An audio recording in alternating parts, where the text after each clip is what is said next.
Welcome to Pod. I'm here with Tanya Demers, licensed social worker and anxiety life coach. Hi, Tanya. Hi. I'm so excited to have you here today. I met you through my mutual friend, Priscilla, and ever since then, I feel like we've had such a great relationship, and I had to bring you on to talk about your passion for being a licensed social worker and anxiety life coach. So tell us about that. Thank you, Bree. Absolutely. I'm so honored to be here. Thank you so much. Thank you. I'm very excited. So what what got you into your passion?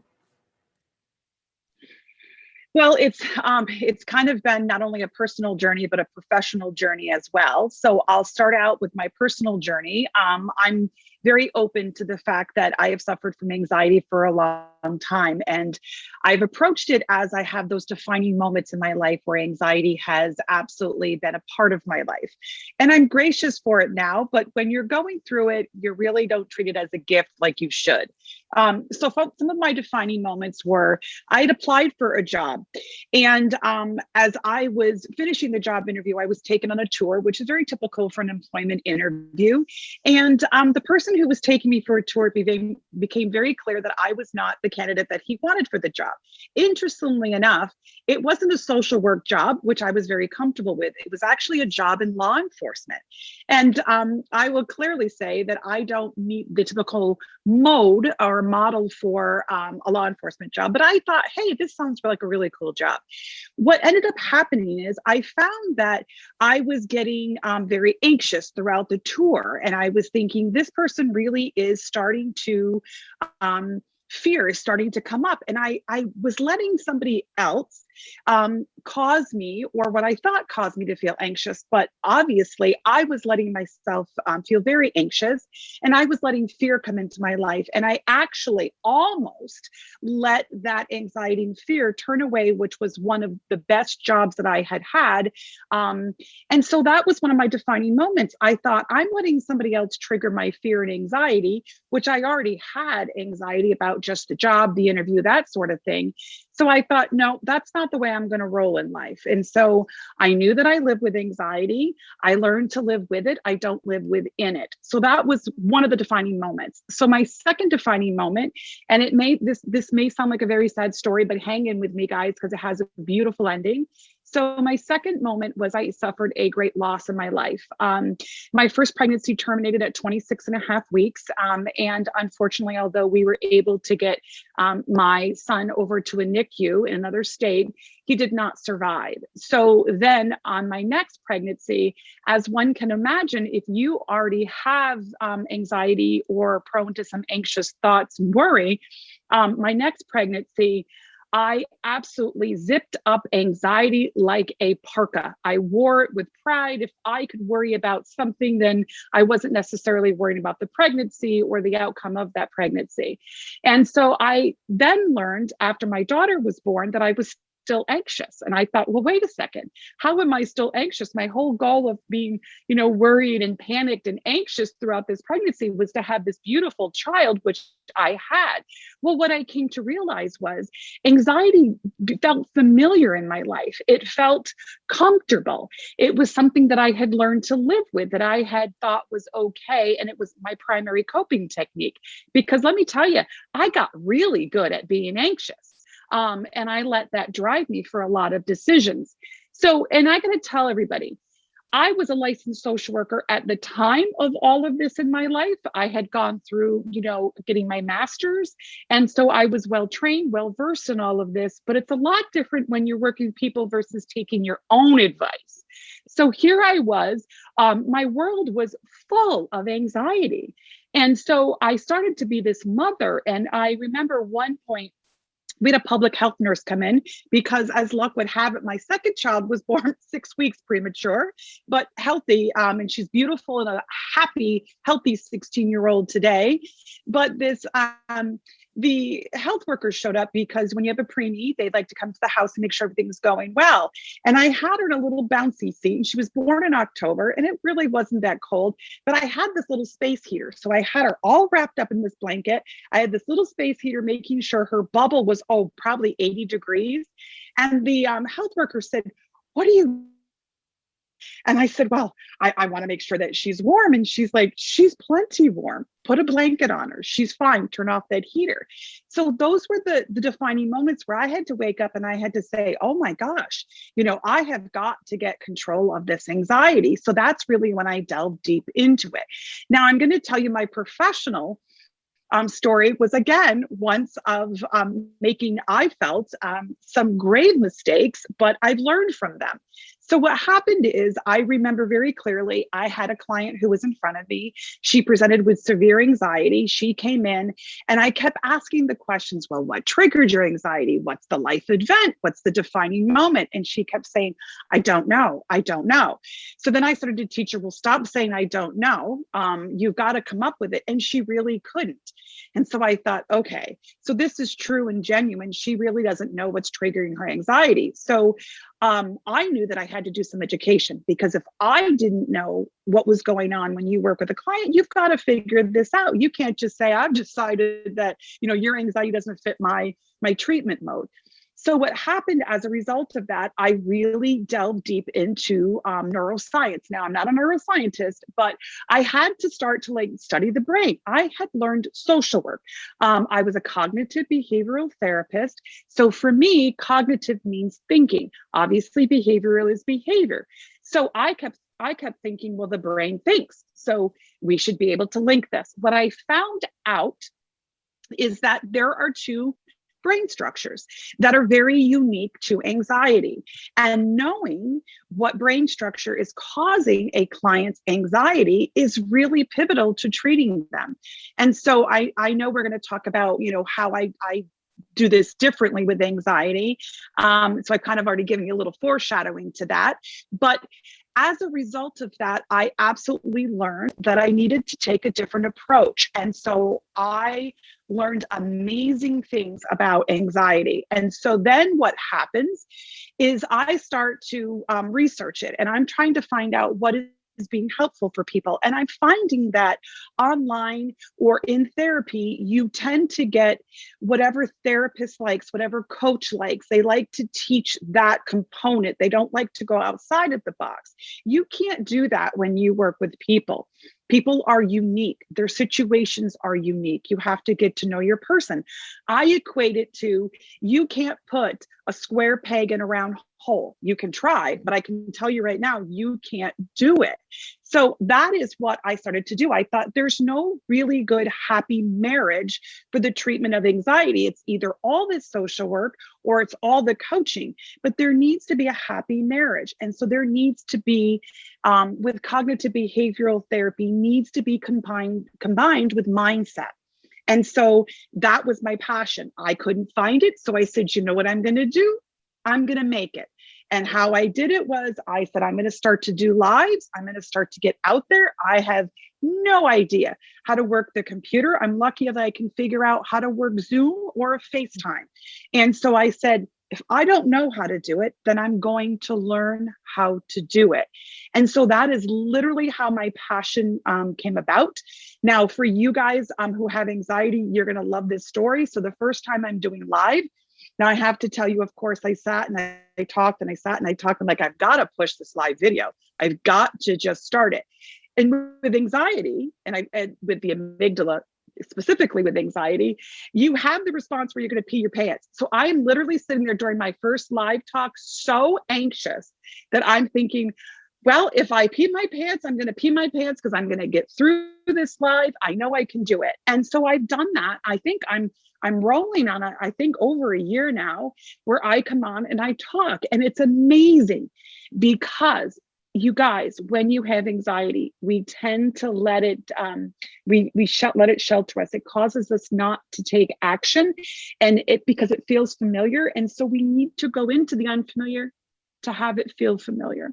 So that was a long explanation, Bree, but that is my personal and professional passion with anxiety. And so I have to bring it into the world. I feel that if I don't, then I'm doing a misjustice, and I won't go through life knowing that.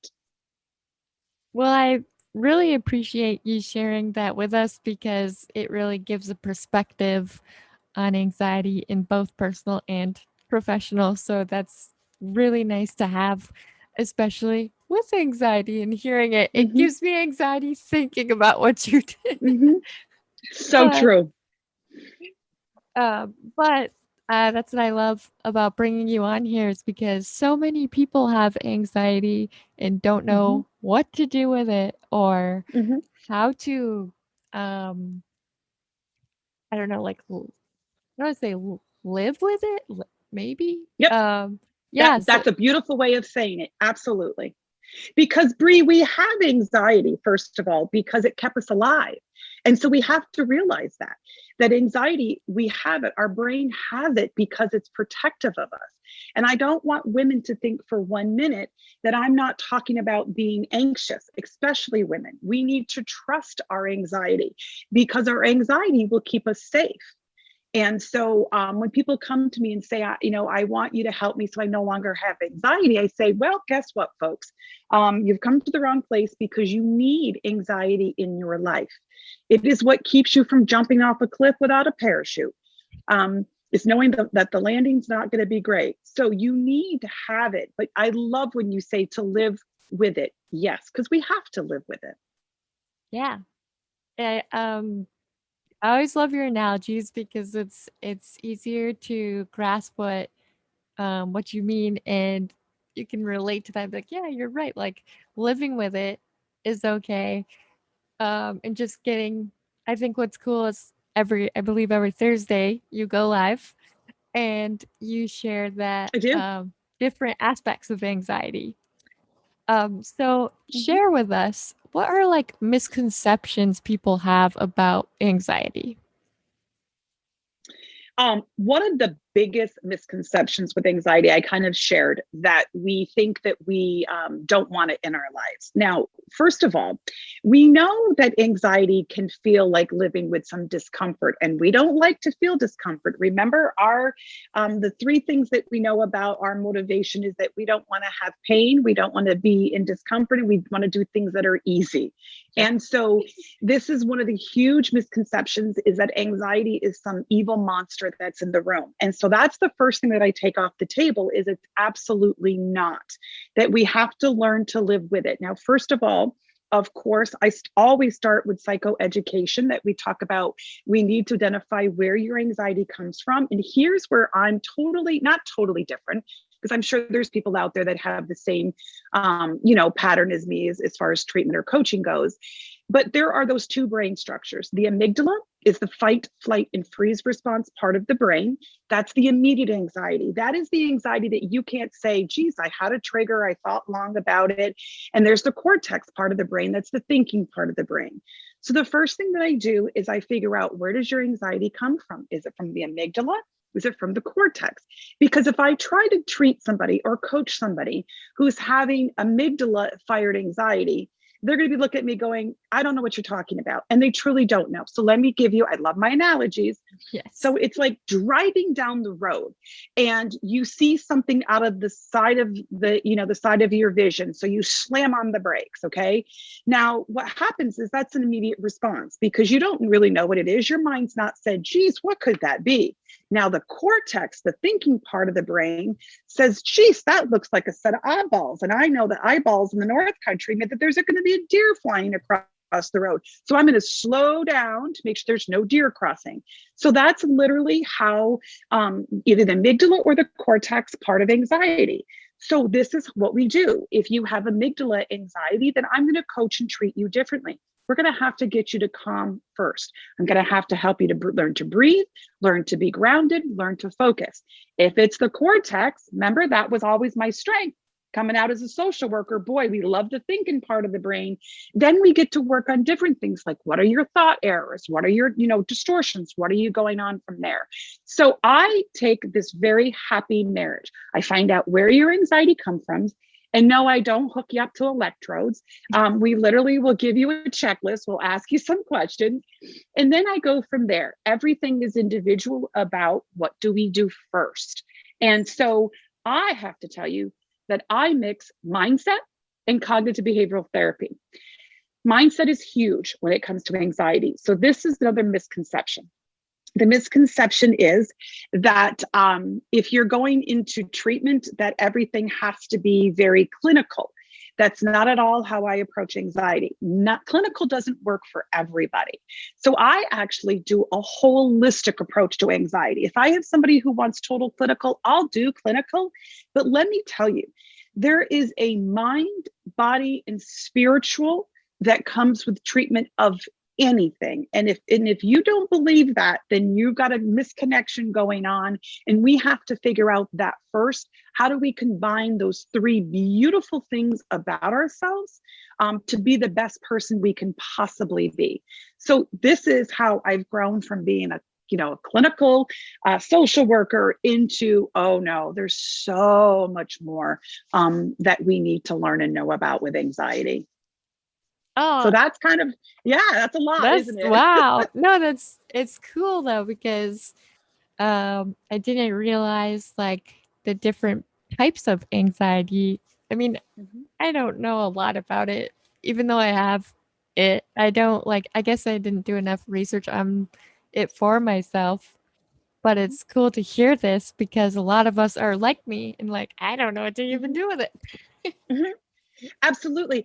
And imagine how frustrating it is when you come into treatment. And I have to tell you that I had total empathy for the woman that I was working with when I realized, oh my gosh, I can't believe I don't know everything. Of course, that was 20 years ago, so now I've learned so much. But and the frustration that so many people must experience when they go into treatment and people don't understand it and they want you to start thinking about something that you're not able really truly to think about yet. And so, yeah, so there's a different approach to it.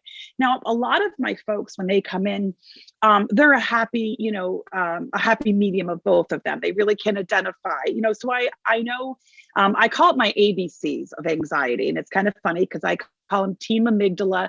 My team B's, there's a team of both, and my team C is cortex. Isn't that cute? So that's how I've termed it, my ABCs of anxiety. But because I don't want anybody to ever get frustrated. It's sometimes a puzzle, especially when it comes to mental health.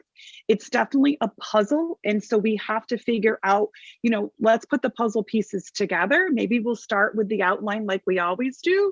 And we'll group things in the different colors that we need to. But that's really what it comes down to. So that's what I want to tell people, impress on people. If you're feeling frustrated, then maybe you just need a different approach to it. But that's the misconception that I feel with anxiety is a lot of people think that you can think your way through it. And if you're amygdala, if you're immediate, then you have to get down to getting your blood pressure down, getting calm, getting grounded, getting focused before you can go anywhere.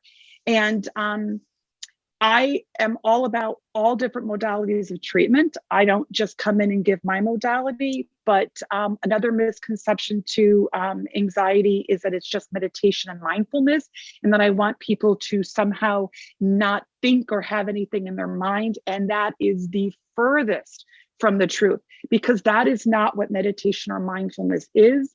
It's actually the opposite. I want people to learn to be present, and I actually teach people to sit with discomfort, which is not so cool sometimes. Yeah. Oh, yes. This some sorry. No, it's Discomfort. okay. See, look, I can't even say it. Discomfort is, I know in an exercise that we did together, we did that with some discomfort. And I remember being like, I Hmm. can't do that. No, I Hmm. can't do that. But Hmm. it was good. Absolutely. Yeah. Absolutely. Um, so I would love for you to share what advice would you give those with anxiety and maybe for those that are looking for you and like how can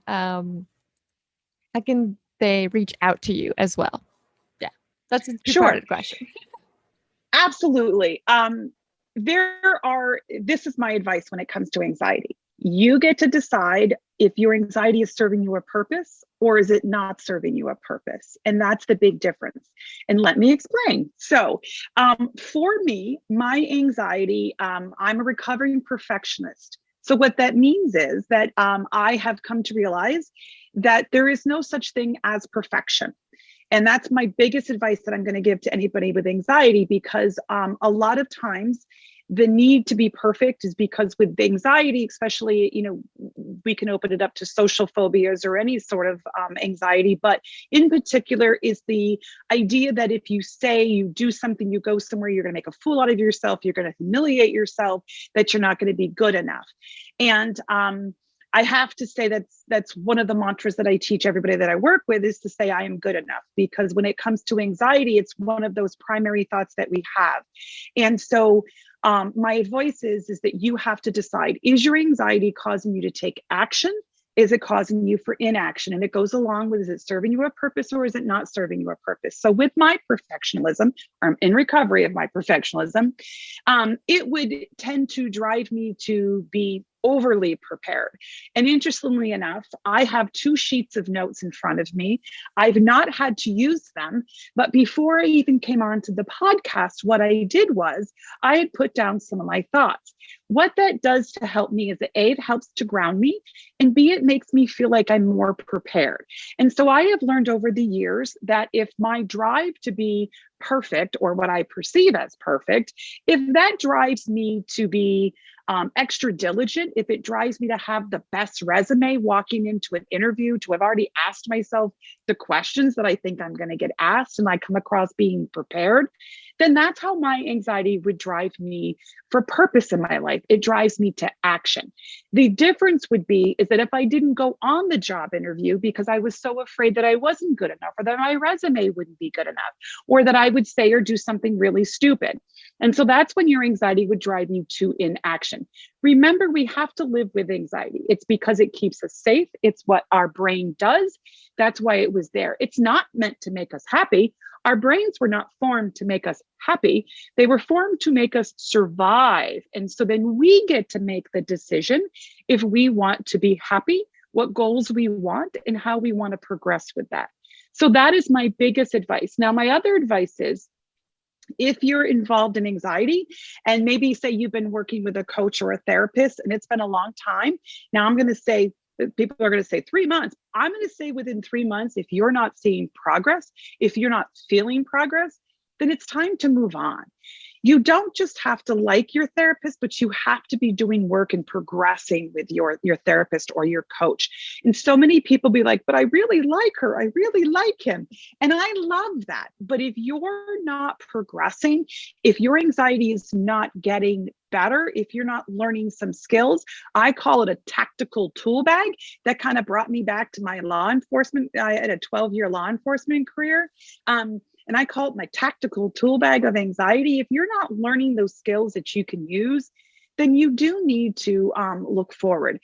The biggest thing is out there, don't hide your anxiety.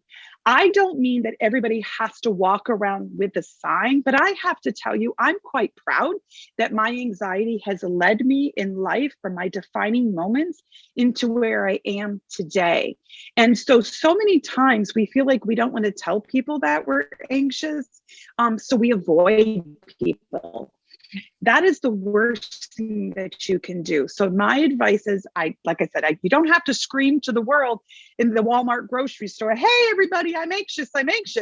But don't hide it, because there's so much, we need a support. We need a tribe. We need to come together. We need to love each other and raise each other up. And so a lot of times, especially with anxiety, we hide it.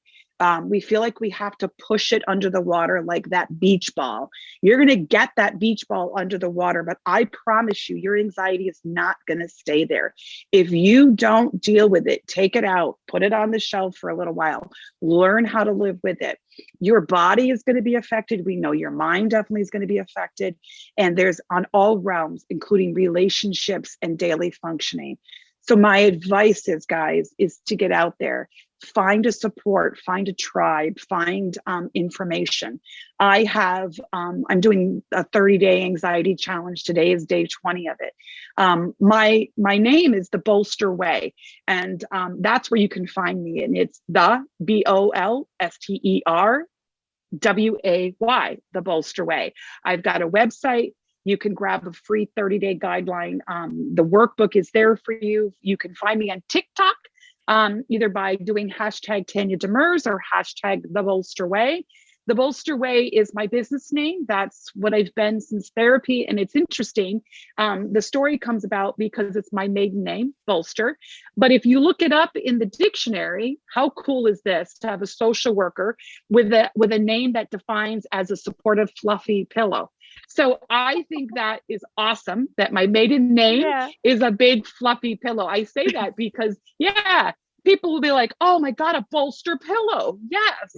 So that's how you can find me. I do every Thursday I come on at 8:15 on Facebook, The Bolster Way. And I talk about an anxiety topic. Like I said, every day I've been on doing an anxiety challenge. And I did this purposely for 30 days of things that wasn't going to cost you any money, because I know right now people don't have a lot of financial support, but that doesn't mean that you still can't challenge yourself and work on your anxiety every day. See, Bree, what happens when you let me talk about anxiety? I can go on and on and on for sure. So absolutely. No, that's okay. I really appreciate you sharing all of that. It's funny, I did not know that you had TikTok, so now I have to follow you. And it's funny, Bree, because when I looked at TikTok for the past 30 days, I actually should name my page, Let's Look at the Hair for the past 30 days. There's days that I'm thinking, am I the same person? Depending on the angle of the camera, I can lose 20 pounds. I can add 20 pounds. My hair looks like I've gone through some major transformation some days. So yes, it's quite interesting. When you pull up TikTok, you're like, wow. Nope, it's been all in the past 30 days for sure. Wow, that's awesome. I didn't know you had the 30-day challenge, Mhm. but I'm sad I missed that. That's okay. I Mhm. will keep it Absolutely, more right? I'll be more vigilant this time. But that's really cool.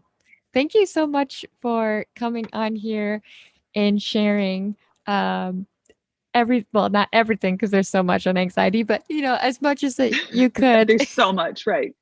um and I really appreciate that because I think a lot of people, like you said, they try to hide it, or like the beach ball, which is always the best analogy, where you're like, I don't have it. No. Okay. Poof. Here's my like Mhm. panic attack now. um, and I Yep. think that's really important for everyone that's listening, that there are ways to live with it. And it's okay to say that we're going to live with it. It needs to become Mhm. our friend, not our enemy. And that's what I think Absolutely. I've learned in my own anxiety journey is like, if we make it an enemy, then it just like you said, it takes over the mind. And there have been times where like my body just wants to say, no, you don't want to do this. Like every time before a podcast, it's so sad because I learned so Mhm. much from these podcasts. Even though I'm the host, I learned so much. And um, before it, I'm like, nah, I don't really want to do it now.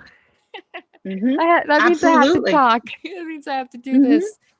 But every time I'm like, no, because you are blocking yourself, and that's not fair. So, thank you so much for bringing a light shed on this subject. Um, and the bolster way, follow, follow it all. Absolutely. So I'm. This is the segment where I like to share 3 affirmations, and I would like to go with ones that you resonate with. So, the way that this works for anyone that is new or used to coming on here, um, you pick between a number of 1 and 3, and then whichever number you resonate with, that is your affirmation for the day. So, if you resonate with group number 1, your affirmation is peace begins within me. If you resonate with group number 2, your affirmation is my best is getting better. And then for those of you that resonate with number 3, your your affirmation is I love who I am becoming. And with that, you are loved, you are cherished, you are worthy, and I am proud of you. Until next time on the Brie Pod.